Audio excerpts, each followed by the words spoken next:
This movie was about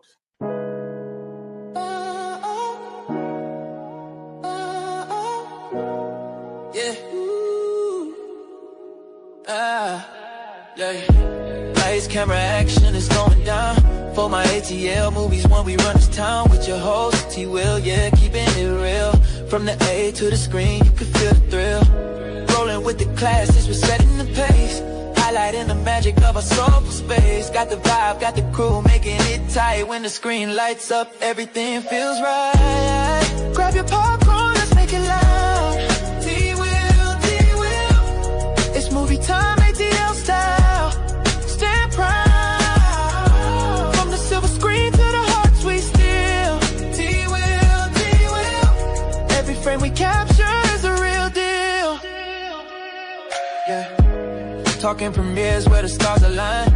ATL views, yeah, they really shine. Behind the lens, capture. Good morning, good morning, good morning, good morning. Welcome, welcome, welcome, ATL fans. Welcome, movie fans. Welcome, New York fans. You are in for a treat this morning. I see you. D. Cottle. This is an interview with Mr. Dwayne Cottle, who is a Knicks fan and a thespian, as they say. Is that Greek? I think that is a Greek. Yeah, I think it's Greek, yeah. For actor.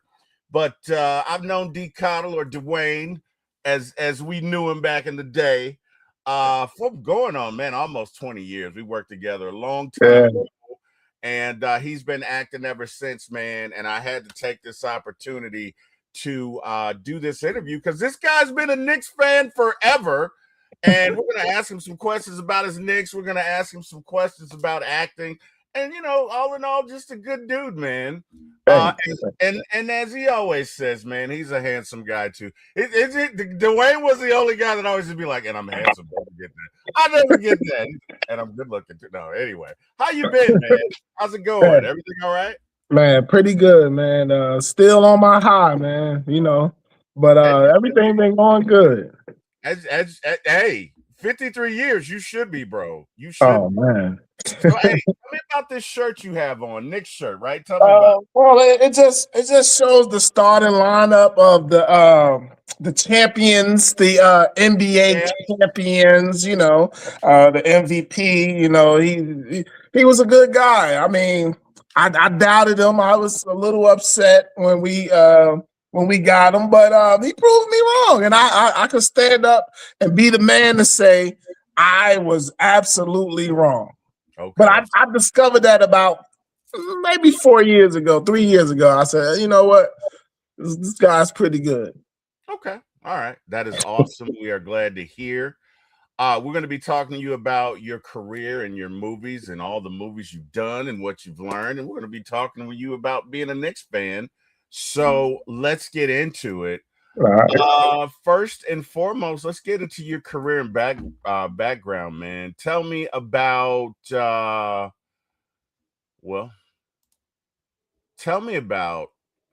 you've played a range of characters across several independent films. Yes. What first inspired you to get into acting? Like, how old were you, and when did you know that you were like, you know what, I want to do this, man. I want to make movies. I want to get into this.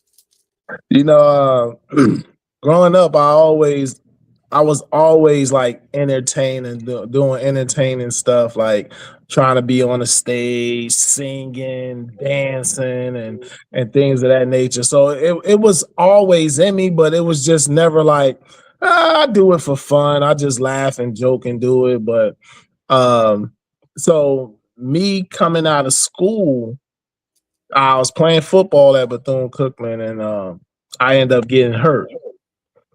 So after school, I was just like, well, what are you gonna do now? I don't know.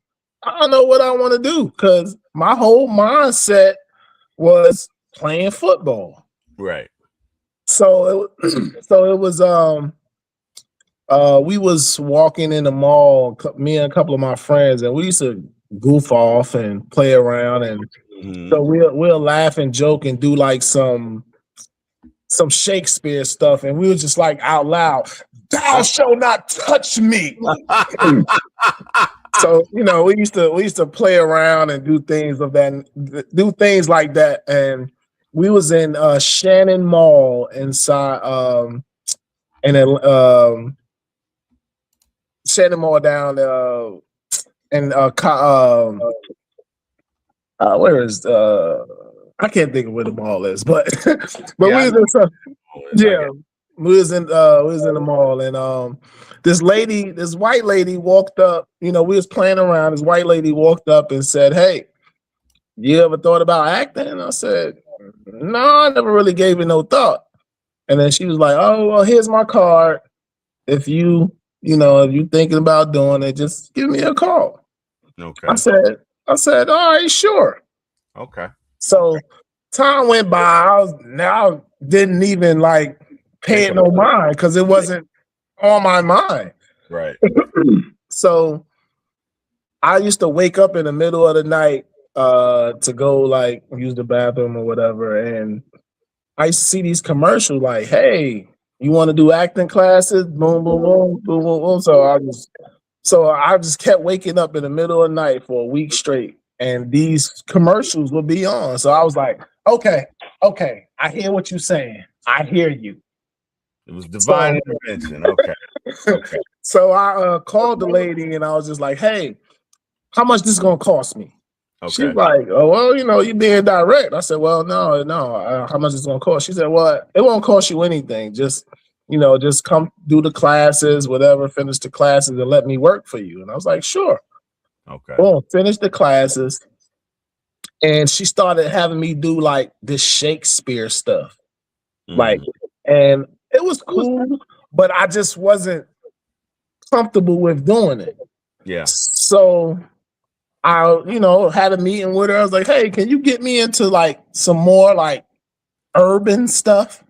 And she's like, "Sure, I'll look for you something, and we'll give you a call when we find something." But I ain't heard from her since. Wow. Okay. Okay. Well, hey, it's to each his own. I tell you what's funny. So I was in every school play growing up. I was in every church play. I was the lead in a lot of the plays. And how I got into it and what was funny about it was I was imitating my dad and my mom arguing one day. And my dad caught me and I was like, "Georgia, you've got one more time to say that to me." And Georgia, I was doing it like in the mirror.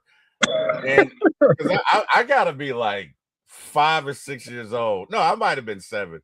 And my dad walked in on me and I was like, "Georgia, I'm not gonna tell you again. Woman, leave me alone." And he walked in, and the look on his face was like, "I don't know if I want to kill you or if I want to hug you, but let's see where this goes." Right. So he was the one to like get me in the plays, and he was the one to go over my lines with me. And it was funny. And I was in a lot of plays, I think almost through high school. And then one day I was singing, I was playing on some team, and the coach heard me and he was like, "Hey, you can't sing. You sound like the crack of my ass. Just stop it. You can't sing. Oh my God, I need some Jesus." And it crushed me, right? So I stopped, I stopped, I guess, going out for plays. I've always had the acting bug, but whatever. It's funny at how things and time can give you opportunities. Yeah. I love podcasting because to a certain extent I get to be me. There's a part of my personality that I get to put into that. But I'm not gonna lie, man. I wanted to be an actor for the longest of time. So I applaud the fact that you've had the ability to go after it and stick to it. But let's get into this, man. You've portrayed everything from law enforcement officers to bartenders and dramatic lead characters. How do you approach creating a unique personality for each role? And I guess what I'm asking is, do you approach it from the outside in or the inside out? Go ahead. I kind of look at it from both ways. So I would go into looking at it how I would look at it and how I would want to be, or how I see it.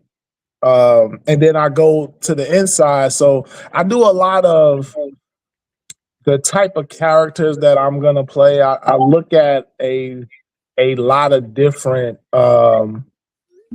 actors that have played similar roles, Okay. and I look at them. I try to put myself in that mindset, and then I create my own. So I'll create my own, and then I will go in the mirror and look at myself as I'm doing it and say, hey, what I want to see myself like, well, I want to see this if I'm looking at this person in a movie.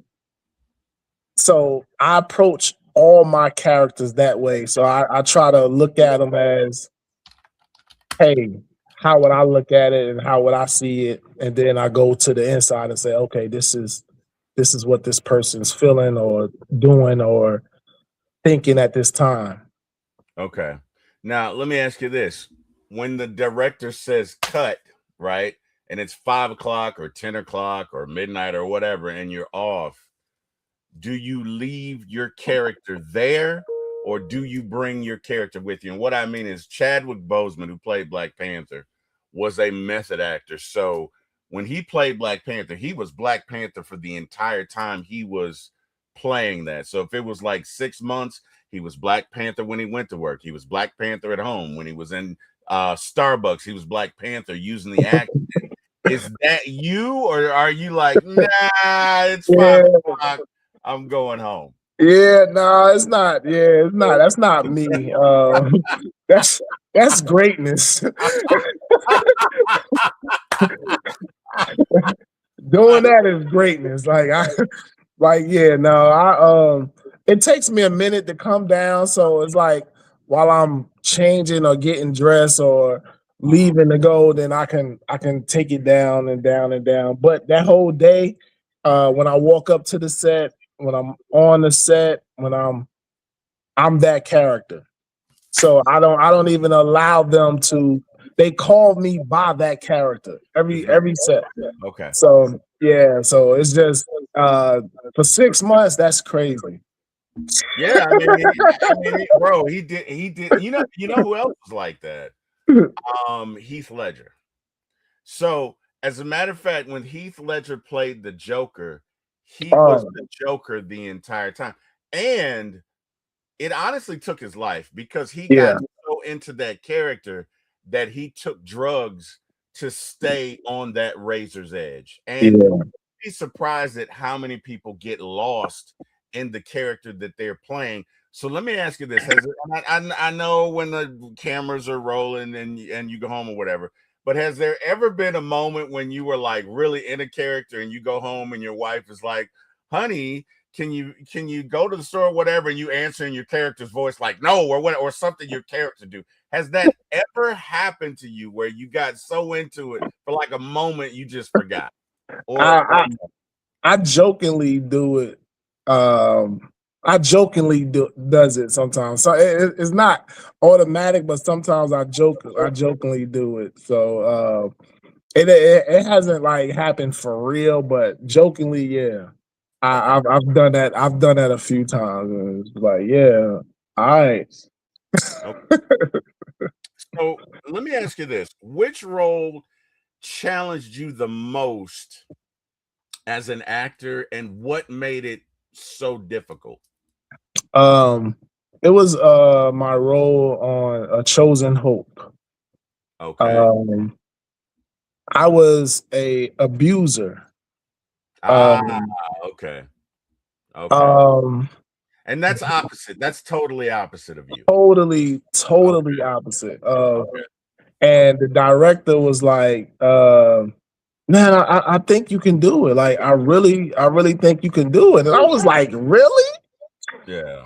Okay. And she was like, yeah, I really believe you can do it. Like, so I watched a couple of films. What did you watch? What did you watch specifically to get into that role? What it was actually What's love got to do with it? I'm only trying to help. Anime, anime. If you um, die, I'm gonna kill you. Everybody kill you. You die, I'm gonna kill you, anime. so I watched that a couple of times, and just to see like what he did to get himself there. Like what was some things that triggered him in the movie that maybe I can use to take away um or run with. So I did, and I found that piece, and I was just like with the female actor I was working with. I was like, I'm so sorry. I'm so sorry. like like before they said action, I said, look, I am sorry. Okay. This is this is not me. I am sorry, okay? And she said, it's okay, it's okay. And we went in there and did it, and she was like, wow. Wow. You didn't tell me you was gonna grab my you didn't tell me you was gonna grab my face. Oh, wow. I didn't know all of that was in there. Yeah, I mean, but sometimes it'll take you there. So, is it easier for you to play guys that you don't like or don't connect with, or guys that you really do like and don't want to misportray what they do? Which is more difficult for you? I I actually like to play opposite of myself because Okay. that challenged me. It's easy to play somebody that's like me. Okay. It's easy to play a good guy, uh, not an angry person or something like that. That's really easy to do because that's my normal personality. So when I have to stretch it and like in a group home, I played a mental challenge guy that just had mental issues. Sam, It was a comedy, yeah, Sam. It was a comedy. right. However, I still had like mental issues, so I don't. So I had to go somewhere else to kind of you know figure out how I was going to do this. How did And you research that character and that role? How did you do that? um, I radio. Radio. Okay. Okay. That makes sense. um, Forgetting Junior. I yeah, yeah. So Sam wasn't that intent of He radio, wasn't that but right. He wasn't that far on the spec. I got yeah, but it was just uh like a bipolar. So it's like he's snapping like you. Right. every time it's just like snapping for no reason or Right. things of that nature or happy or like stuff like that. Okay. Um so it was just finding my edge and making it my own and to say, okay, this what I think Sam would do, or this is what I think, at the time, at those times, that's what I was thinking. I got you. I got you. Okay. You played Jaden Smith in Love and Success. What attracted you to Jaden, and what aspects of his journey resonated with you personally? Well, at that time, it was basically like he was the type of he he was black. He had his friends. He was successful, and he did it in a way that wasn't traditional. So he was at school with both of his friends. Both of his friends was very successful. One was a famous actor. The other one was a big time athlete. And Jaden was just a regular entrepreneur. Okay. And he had a kid. He had to drop out of school, and then he ended up going back and finishing. And then he came out and opened up a restaurant that was successful. So uh, that's a lot of the stronger black men. They have stories like that. um, they had to handle business and then come back and Right. handle business. Right. Right. Right. Right. So that was very attractive to me. I was just like, yeah, this is it right here. This could be me. Okay. Who are some of your favorite actors and some of the roles they've played? And just give me a few, you know. I mean, of course, Denzel is probably everybody's favorite. Okay. Okay. Everybody's favorite. I love Will Ferrell. I love his comedies. He's like one of the people that I would love to work with. Like he's hilarious. He is hilarious, man. These are my kids off in Texas Ranger. Breakfast is for winter, Daddy. Breakfast is for winter. And I love Will Ferrell, man. Go ahead. I'm sorry. You're first, you're last. and, let's see. Of course, Samuel. I mean, I feel like Samuel is like. I feel like I can learn a lot from him. Like He's just the GOAT, man. just his journey and everything that he does. Those are a few of my favorite ones. Like that, I would like love to work with. Like All right. just before anything, I would like, yeah. I don't care. Yeah, let's do it. All right. You have to guess the movie that this is from, okay? Okay. All right. And you said Denzel, Will Ferrell, and Samuel Jackson, right? Right. Okay. All right. Let me get into character. Okay. Now, normally, you MFers would be dead as fried chicken. But lucky for you today, I don't want to hurt you. I want to help you. But I done been through too much today to give what's in this bag to your dumb ass. Now reach in that bag and get it. Well, which one is it? It's the one with bad MFer on it. Okay, now you see what's in there? That's a really good score for you. All right. Now look at her. Tell her to chill. Chill, baby, chill. What are we gonna be? We're gonna be Fonzie. And what is Fonzie? Fonzie's cool. You gotta give me the movie.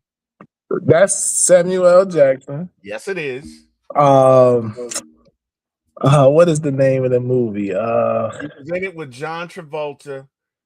It was Tarantino's film. Starts with a P. All right. It's Pulp Fiction. Yes. Pulp Fiction. Yes. Pulp Fiction. Yes. Okay. Yes. All right. Okay. I halfway don't want to do the next one, but I'm gonna do it. Did you put your blank on my drum? Yes, I did put my blank on your drum. That's Will Ferrell. That's that brother. Yes. So what movie? I love. There's that brothers. That's Step Brothers. Yeah. Step Brothers. I love. Oh my God. Oh, that was the greatest. I love that movie. I love that movie. That is probably one I could watch that movie over and over and over again. Bro, I can't believe we really did it. Like, I'd have to get a new drum set after that, man. We'd have to fight. I'm not gonna say what he said on the YouTube, but it was funny. All right, last one. You ready? Yeah. All right. I gotta get in the character. Okay. You drop a pass, you run a mile. You miss a block, you run a mile. You fumble my football, and I will break my foot off in your John Brown hind parts. That's Remember the Titans. Yes. And who is it? Denzel. There you go. Okay. All right. There you go. All right. So you played Officer 1 in Bruh, Where My Phone, a smaller role. Yeah. How do you balance bringing authenticity to a smaller role while still making an impact on the story? Well, it was more of a comedy. So basically, I was the aggressive cop. asking all the questions, yoking a person up. So going into that, it was just basically like I'm gonna do what I feel, not necessarily what the cops do, but how I feel that they do, and the funny stuff that we kind of us as black people, we see it, and then we'd be like, that's kind of crazy. That's crazy. So that's how I went into that. I looked in it like, yeah, this I'm gonna do the stuff that we be saying that they be doing, but they don't really do, but we say that they do. Right. So that's how I looked into that. Like, and it just try to make it a little funny and laughter and stuff like that. So okay, that's fair. In Thirsty in a Red Dress, as the bartender, you observed much of the story unfolding around your character. What was your favorite part on working on that film? And what's it like to be a bartender? I've always wanted to be a bartender. You know, what's that like? Well, this is we was doing it in this small pizza bar, and it was fun. It was seeing a guy that resembles the picture that they paint of Jesus. Okay. You know, I said the picture that they paint as Jesus. I got you. I'm picking it up. Right. So that was and I'm in the bar serving Jesus. I'm in the bar. Well, I was closing up the bar that Jesus was walking into. Wow. So, being a bartender is it's fun because like you're not really serving like drinks, so I can just grab bottles and just act like I'm just pouring and mixing. I don't know what the hell I was doing, but I was just pouring and mixing like how I see a bartender. Just can I have this? Yeah, sure. Sure. Shake it up. You know what I mean?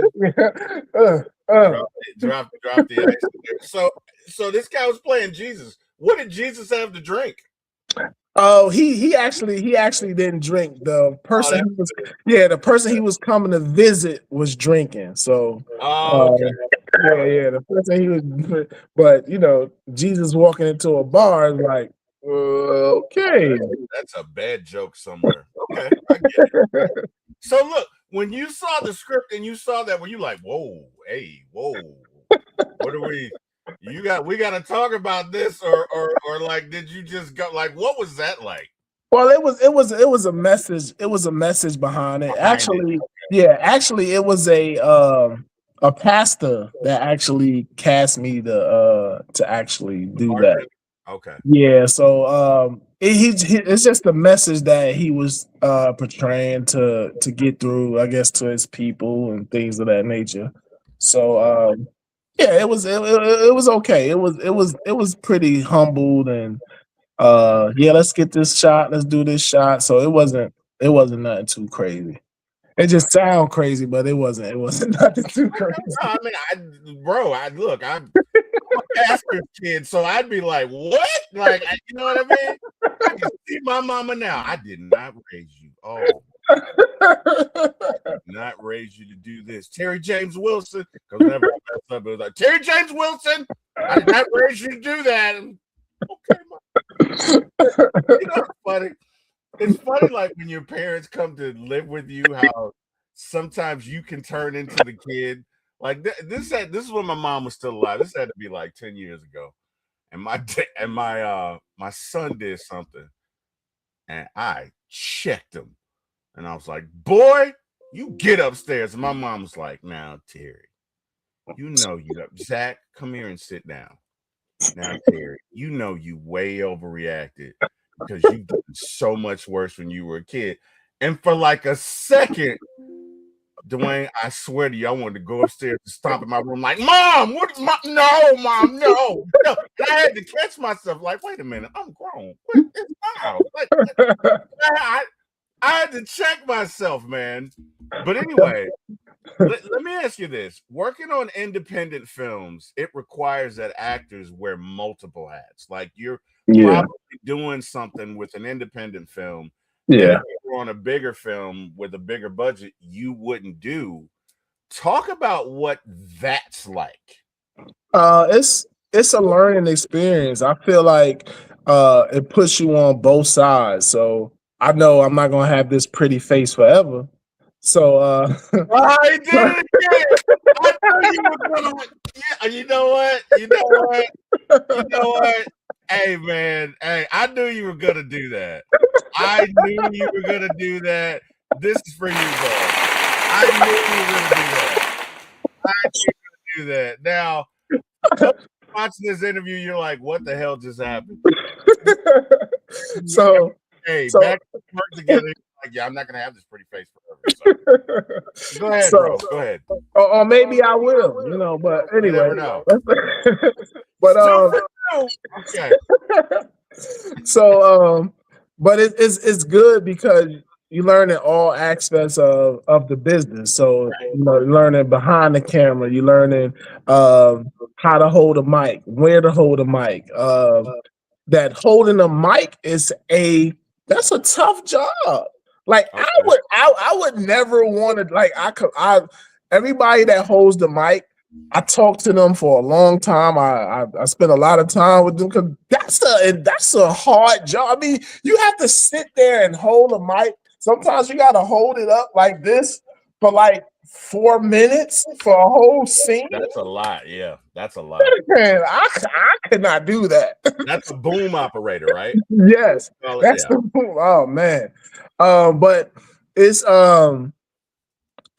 just learning a lot. A lot of the black film, we don't get the budget. We don't get the kind of budget that we need. So I mean, it's all hands, moving cameras, setting up sets. It's a lot. So, but you learn. You learn. And then if you do happen to get on a bigger set, then you'll see that it ain't as hard, or it ain't as much work, because they have people paid to set the setup. You got people paid. Only thing you do is walk in, do your scene, and leave. Okay. So yeah. Okay. All right. Is there a dream role or genre or type of character that you haven't played that you would relish the opportunity to play? Maybe a lawyer. It was a doctor, but I just got booked to play a doctor, so I'm gonna keep that. I'm gonna conquer that role. Okay. But maybe a important lawyer, like a lead lawyer or something like that, and something of that nature. That's probably one of my top roles, where I'm like the lead lawyer and I'm the lead guy. Okay. Yeah. Okay. That's fair. Is there a performance that you can think of by any of the actors that you name, or some that you didn't name, that like still give you goosebumps to this day every time you watch it? Like, just give me a performance, one movie where you saw this guy and you're like, oh my God. It has to be Denzel Training Day.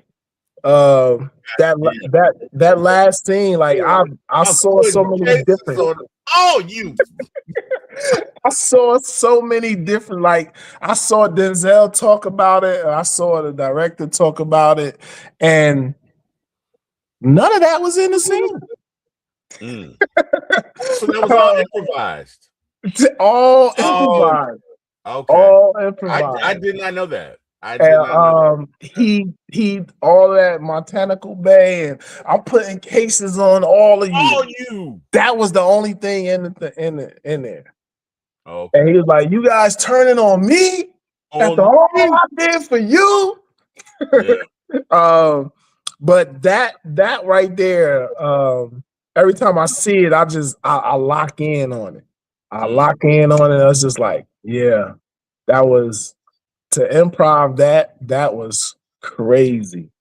To like how his mind went there. Yeah. Like how his mind went there to feel all of that at that particular moment. He felt everything that was happening in the movie, and he let it all out right there. That was beautiful. Yeah, he truly felt above the law, man. Yeah.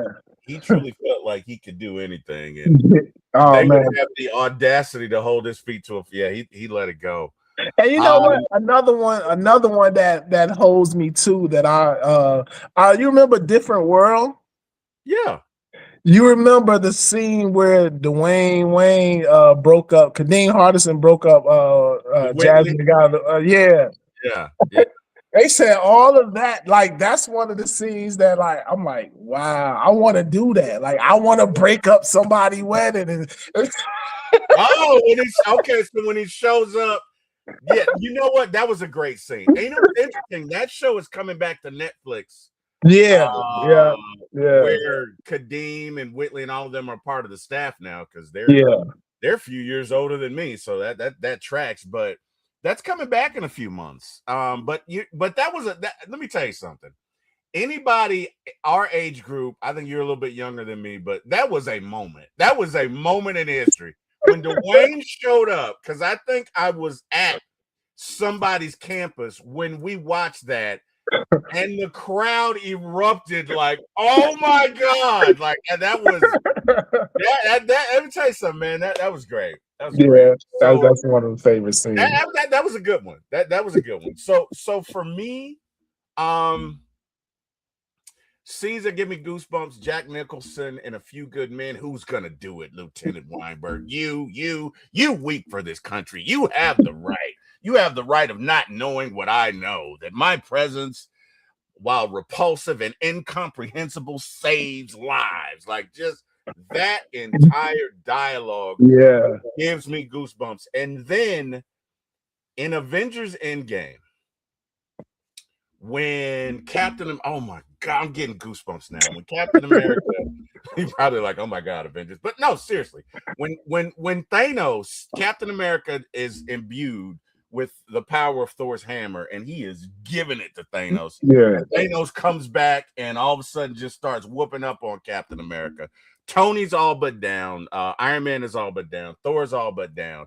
And all of the forces from Thanos, because that's just like the devil. The devil don't attack you when you're strong. He attacks you when you're weak. All of his forces descend upon the Avengers compound, and Cap looks at him and he says, I can do this all day. And his mask is half ripped off, and in his ear you hear, hey, Cap, on your left. And you see Black Panther and all of his soldiers walk through that portal. And then you see Falcon fly through that. And then you see all of the Avengers. Bro, oh my God. And they walk through there. And they're all looking at Cap. And Cap has this look like, oh shit. Yeah, and then it's like, Avengers assemble. Oh my God. Now, I got goosebumps now. Like that. To me, that's what acting is. If you can make somebody feel what you're feeling in that moment, that's what acting is. I still remember, oh God, it's a long time ago, but when the Color Purple first came out on video, young folks, on when we watched it in the VCR, that's my daddy used to say, the VCR, we watched it. I remember when Celie, and I forget her, and Nettie, when Nettie comes back from Africa and she's got her kids and she's like, Celie, Nettie, and they start doing this and they have tears in their eyes. And I'm in front of my two older cousins and everything in me is like, don't cry, don't cry, don't cry. And tears are like streaming down my cheeks because it's so emotional. And if you've never seen The Color Purple, I'm not talking about the one they redid, but the original one.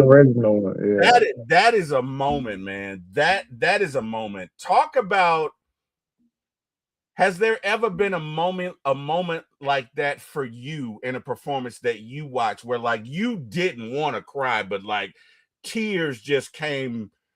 Like for me, it was Color Purple.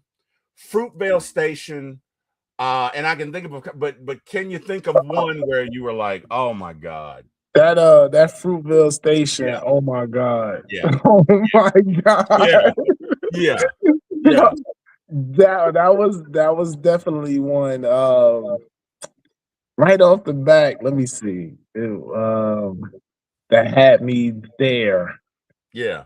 Where you couldn't Uh, help it, like you just like again. I'm in front of my older cousins, and I'm really trying not to. And it's like your mama said, "Do you better not cry?" And then you just see the tears just streaming down your cheeks, and you trying to just hold on, like, like it was, it was that sort of experience. Has there ever been a performance that you watched, or even better, has there ever been a script that you read where you got into it and maybe it evoked that emotion from you? um, I haven't. Like Fruitville, that was one that really got me there. Another one that I can't think of the name of it, but what is the name of it? Who's in it? It was based in Jersey City. It was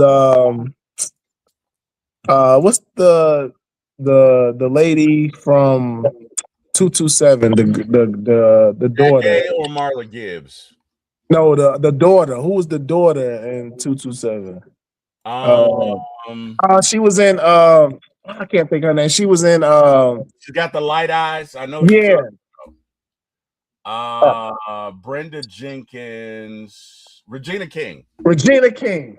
Okay. It was a Netflix show that she had. Um I can't think of the name of it, but it was based out of Jersey City, where I'm from, and her son had got hit on a bike. I And know what you're talking about. Yes. yeah, It's her and her husband. yes. It's in it. Yes. Yes. What's the name of that show? 7 Seconds. Oh man, Yeah. Yeah. 100%. that That was was hard, bro.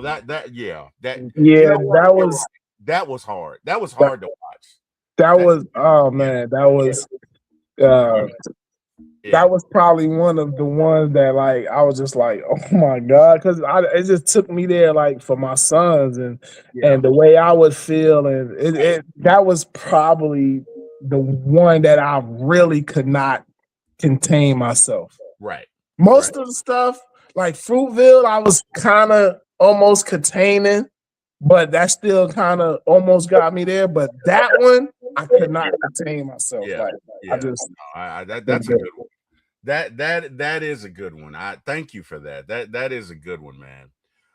When the audience looks back at your body of work years from now, what do you hope they say about D. Cottle as an actor and a storyteller? Um, I just hope they feel that I gave everything. Like, uh, I gave everything. I truly was trying to entertain them and bring the story to life. That's what I want them to see. Okay. All Yeah. right. All right, let's get into the heartbreaking stuff, man. Let's get into the fun stuff. Okay. So, in both Twisted Love and Therapy for Therapy, you portrayed devoted husbands who experience betrayal from their wives.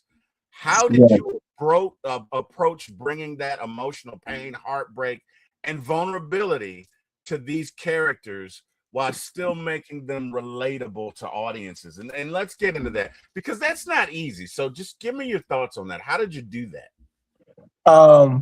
Well, I going through a divorce is tough. Uh, so taking in all those emotions of me going through a divorce, Mm-hmm. I kind of put that into there. So Twisted Love, I was blind to it. Okay. Uh, I have friends that saw it and they understood that I was a good person, so they didn't know how to break it to me. Okay. Um, Therapy for Therapy, um, my wife was she was crazy. She was crazy. I was off being a good husband and working hard, trying to build Provide. a family, provide, build a do things so that we can build a family. And she had other things in mind. She wanted to gain her independence in a way of murder. Wow. Wow. Okay. Whoa. so Okay. so yeah, that was yeah. So that's how. But yeah, going back through to divorce and things of that nature, those kind of helped me to get to those places. Twisted Love, I was crying for real, and the girl was like, "Oh my God, I didn't know you was gonna have the tears in your eyes." I was like, yeah, some of that stuff was hitting home. Okay. But So it resonated with you. yeah, Twisted Love will be out. I think September, October. So yeah, that's a good watch. There's gonna be a part 2 to that as well. So we're about to work on part 2 of that. Okay. All right. Now, what are the biggest differences in the character for you specifically in Twisted Love and Therapy for Therapy? I know you talked about the similarities, but what are the differences between the two characters? The difference, I feel like in Twisted Love, James was uh, James was more of a I wanna I wanna build my I wanna build my life. I wanna set the ducks in a row Okay. to for everything to be this way. Okay. Like, you got a beautiful wife and you wanna set things so Right. that you guys are good. So we was building. And Okay. in Twisted Love, I'm sorry, and Therapy for Therapy, um, he was already Darren was already established, but he got a promotion, a traveling promotion. So he was good and he was ready to have his family. He was ready right now, but his wife wasn't. So Okay. that was an argument between them. Like, hey, Gotcha. you said we have a family. Yeah. Where James was like, okay, I want to build to this. Yeah. I want this now. Like, we got to do this now. Right. Right. And Yeah. that's interesting. That happens with couples. Where you meet somebody and you guys are in line and in sync and you make this plan, and then 4 or 5 how many years later it's like one person is committed to it and the other person's like, I don't. That happens a lot. Yeah. That happens more than you think. So yeah. Okay. Well, we've gotten to know. I feel like we've gotten to know Dwayne the actor. We got about 15 minutes left. Let's get into these Knicks, man. So I know that you're still super excited, as you should be. I know that in 2021, when the Braves won, there was a moment where I thought of my dad. My dad passed in 2020. First thing I did was I hopped up like an idiot. My son was in here, and I hugged my son and probably scared the bejesus out of him because I was like, "We won! We won! Oh my God, we won!" And 250 pounds came descending upon my big, right? He's like that big, so I think he was like, "Oh my God!" And then 250 pounds came descending upon my wife as my office is literally like right in my bedroom, and she was like, get off me!" And then I went into my mom's room and scared the bejesus out. I was like, "Mom, we won!" I busted in the door, and she's like, "Oh my God, you almost gave me a heart attack!" Oh. But I thought about my dad. I really thought about my dad. Is there anyone that you know of, any of your family members that have passed on that maybe not right in that moment, but as it began to sink in that, holy shit, the Knicks won it all? Any one of your loved ones who are no longer here that you thought of, maybe? And if so, tell us about that. Man, my grandfather. Oh my God, my mother's dad. When Okay. I tell you, I mean, that's that's probably how I became a Knicks fan, is because of him. Okay. He loved the Knicks. He loved the Knicks so much. Like, now I'm thinking about it a whole lot. Like, he loved, like, his whole day would be ruined if the Knicks lost. It was. His whole day would be ruined if the Knicks lost. And so my grandfather, it was I believe he did that for me. That's what he he shut Wimby down for me. Yeah. No, I get it, man. Because I was like, when it came down, I was like, Dad, we did it. We did, you know what I mean? I'm just sitting there, right? And people don't understand that. So let's talk about Game 4. That miraculous comeback when you guys are down by, like, I don't know, 29 points. Okay. And, I got to admit, I got a bone to pick with your Knicks, man, because, I'm watching it. You guys are getting whooped. Okay. Right. Whooped. And I'm like, well, because I told my brother, I said, bro, the Knicks are winning. So I'm a Hawks fan. And I was so happy when we were up 2-1. And we all know how that ended. But that last game, I was like, these SOBs are really good. Like, they beat us by 50 points. It's not gonna stop. It's not gonna stop like that. Nobody's stopping them, right? And I told my brother this, and he was like, whatever. When they see San Antonio or Oklahoma, they haven't faced a defense like that. They're not gonna win. I was like, bro, they're gonna whoop their. I was like, no, I'm not gonna say all the words I said, but I was like, absolutely not. They're going to destroy them. So Game 4, Knicks are up 2-1. You guys are down by 29 points.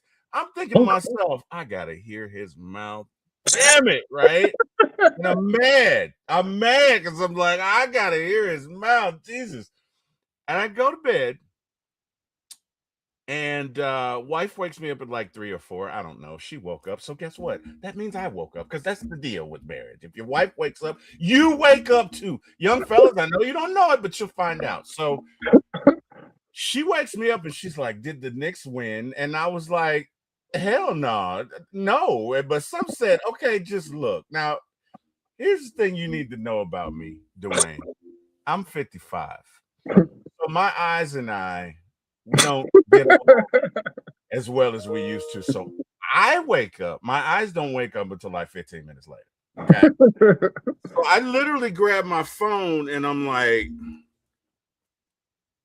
I think the Knicks won, but you look at it. Well, she's just as blind as I am.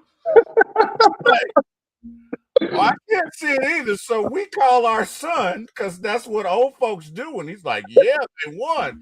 And I'm like, they won. Now I wake up for real, because now I'm mad. I'm like, wait a minute. The hell you mean they won? I went to sleep and they won? What?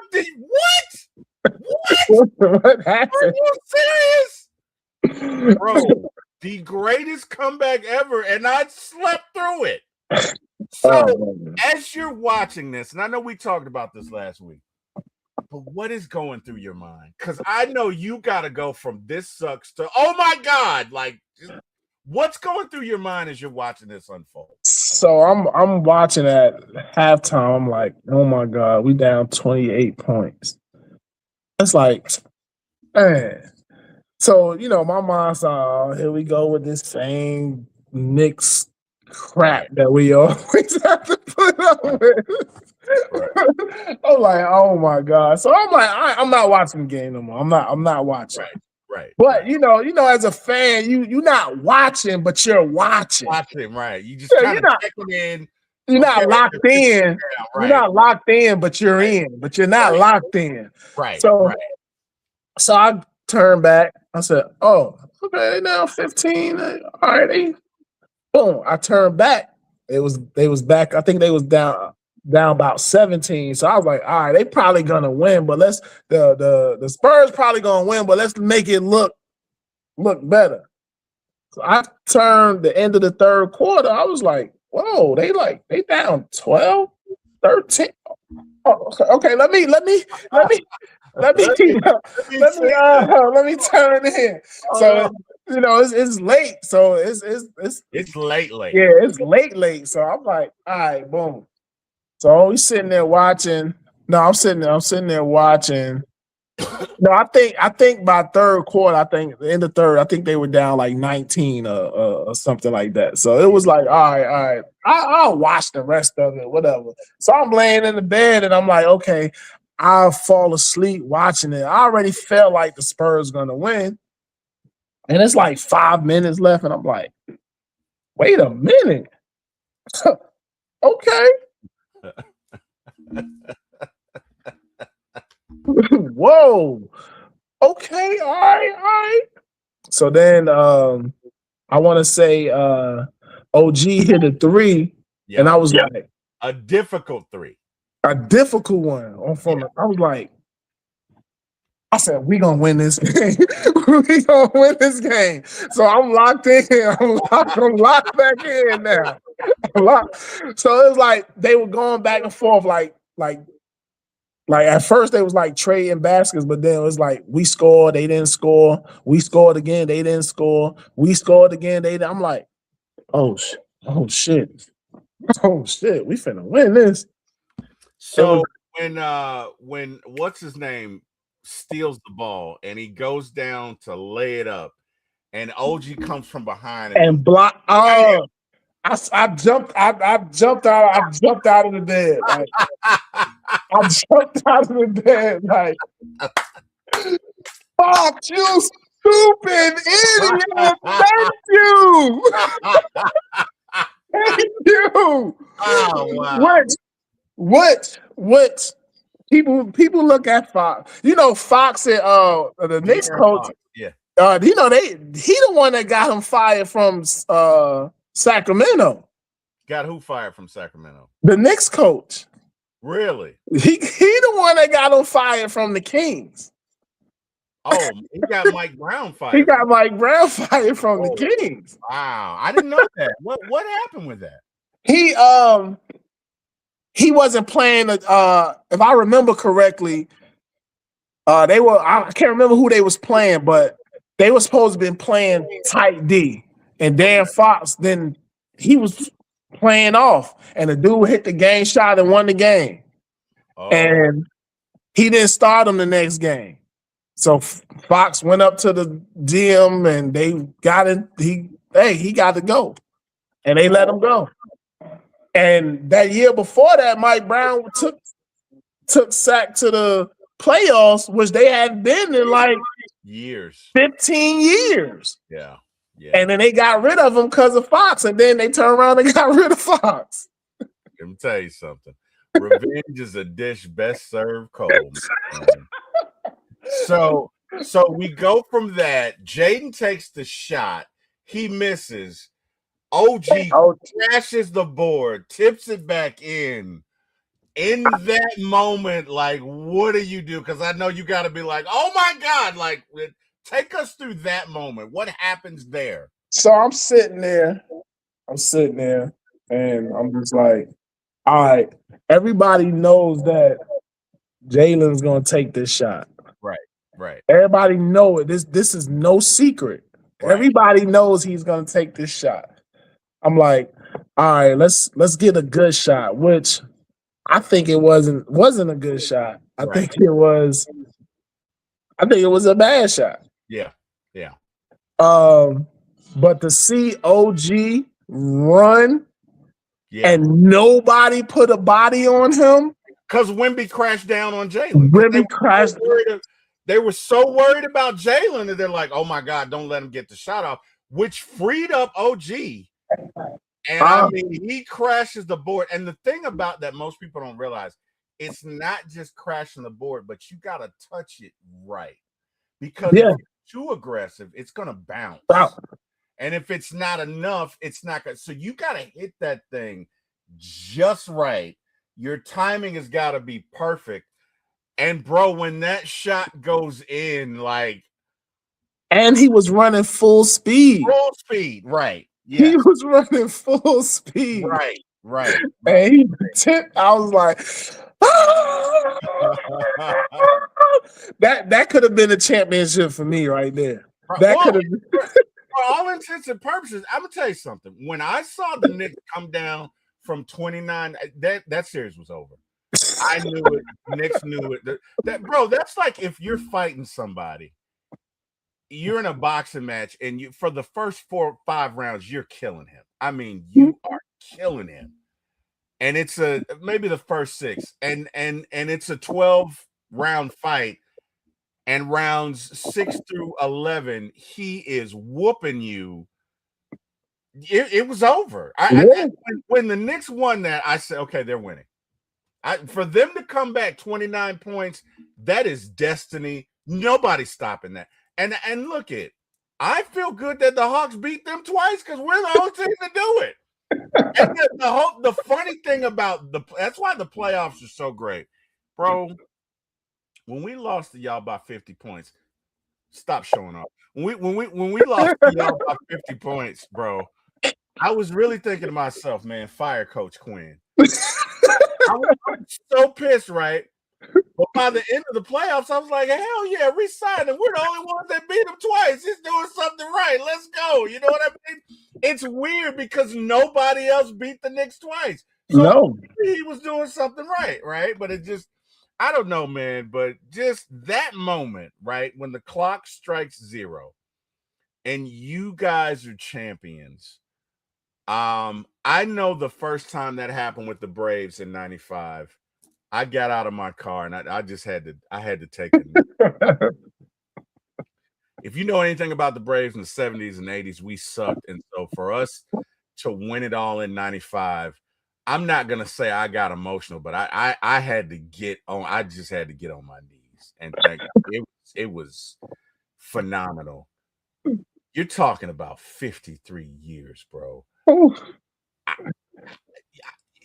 What was that moment like, man? Just take a last question. What was that when that clock strikes 0 and you realize you've beaten everybody? You've taken on all comers. There is nobody greater in the land than your New York Knickerbockers.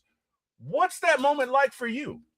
Oh man, I was in Cleveland filming and I was in the hotel and oh my God, I was like going crazy. Like I wanted to open the door and run down the hallway, like just we won.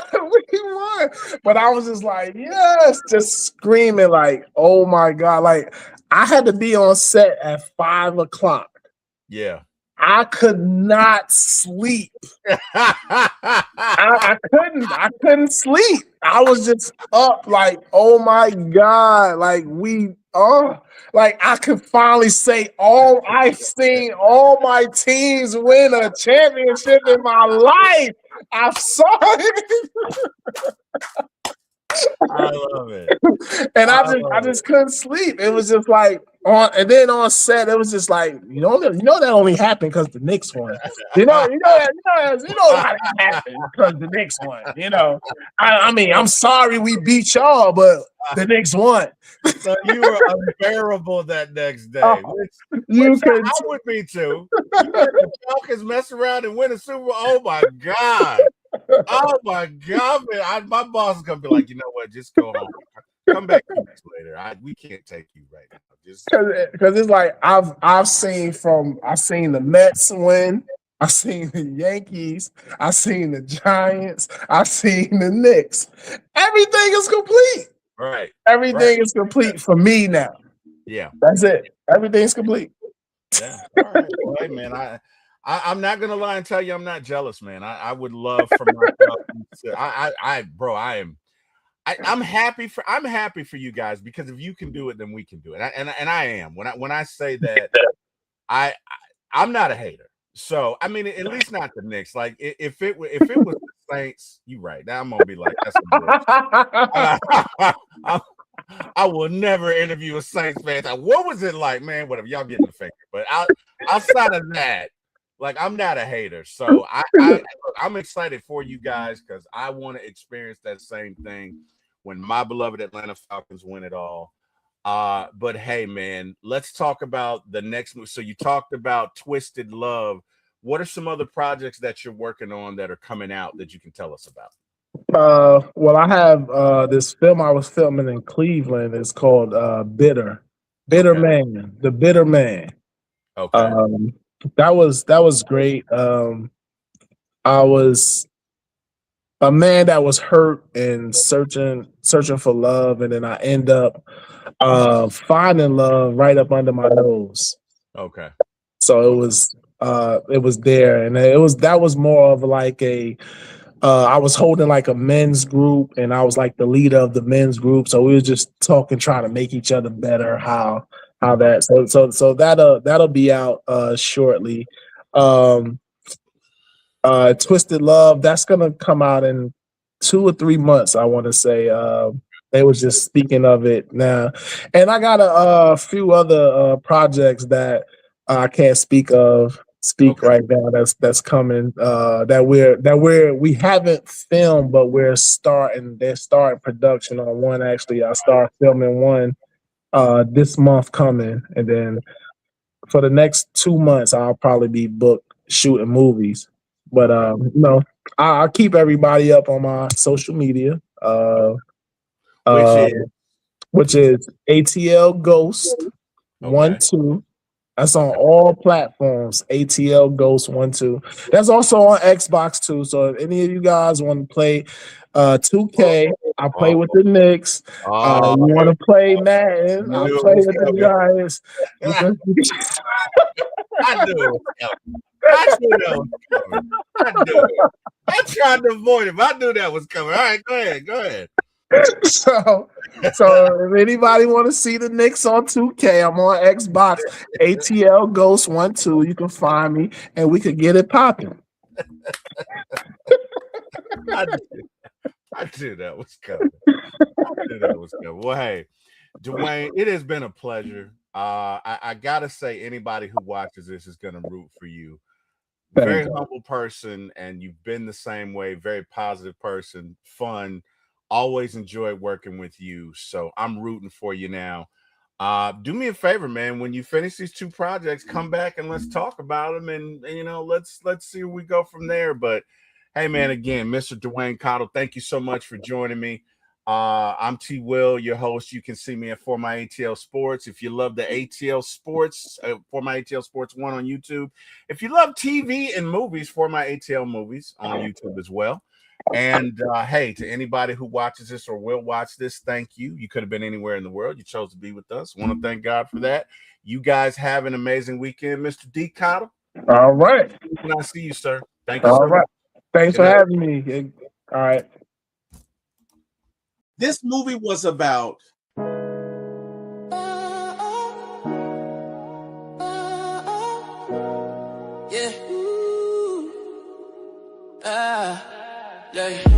Lights, camera, action is going down.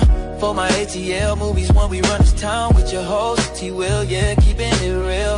From the A to the screen, you can feel the thrill. Rolling with the classics, we're setting the pace. Highlighting the magic of our soulful space. Got the vibe, got the crew, making it tight. When the screen lights up, everything feels right. Grab your popcorn, let's make it loud.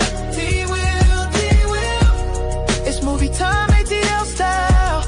Stand proud. From the silver screen to the hearts we steal. T-Will, T-Will. Every frame we capture is a real deal. Yeah. Talking premieres where the stars align. ATL views, yeah, they really shine. Behind the lens, capture.